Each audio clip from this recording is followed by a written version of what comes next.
Bila shaka huyu mtu ni wewe. Huyu ni Faris Burhan. Ni wewe. Basi tunaweza tukamsikiliza.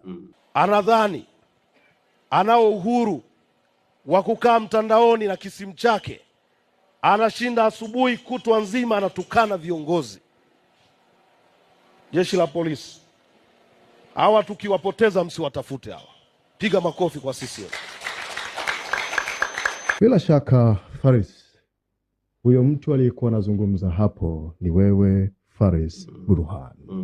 Kulingana na maelezo yako haya na kulingana na kauli yako hiyo ambayo umeitoa, bila shaka unajua walipo vijana wenzetu ambao walipotea na hawajulikani walipo mpaka sasa. Watu kama wakina Mdude Nyagali, wakina Soka na wengine ambao hawajulikani walipo mpaka sasa. Kwa kuwa uliwarai polisi kwamba wasiwatafute, bila shaka unafahamu waliko hawa watu. Wako wapi hawa vijana wenzetu waliopotea? Mimi la kwanza niseme hiki ulichokionyesha hapa, huyu ni mimi. Lakini kitu tunachoweza kusema, jambo lolote ndugu Odemba linatokea katika muktadha. Yaani tunapokuwa tunaliangalia jambo lazima tuliangalie katika muktadha. Hilo jambo limetokea wapi?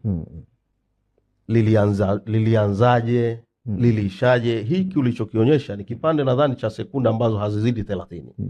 Lakini haya hayakuwa tu mazungumzo yangu peke yake.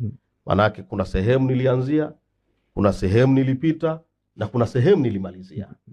Lakini hiki tu ndo kilichobebwa ambacho sasa ndicho unakijengea msingi wa kuonyesha kwamba pengine waliopotea sasa nitoe maelezo wako wapi.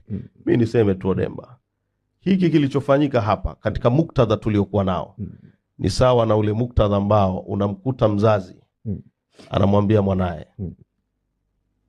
Odemba, usipofanya hiki takukata miguu.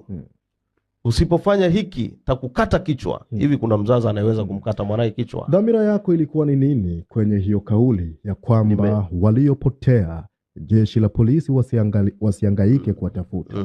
Manake kivyo vyote vile mtakuwa nao. Ndio maana nikasema muktadha.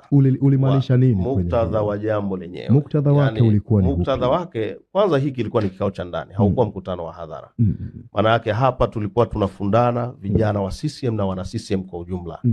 Maana yake tulikuwa tunapeana misingi, swala zima la vijana kulinda taswira ya nchi yetu, kuilinda serikali yetu, kukilinda chama chetu, kuwalinda viongozi wetu. Na haya maneno unayoyaona hapa ilikuwa ni sehemu ya kuongeza sauti katika kukoleza ile dhamira ile ambayo sasa lazima vijana tu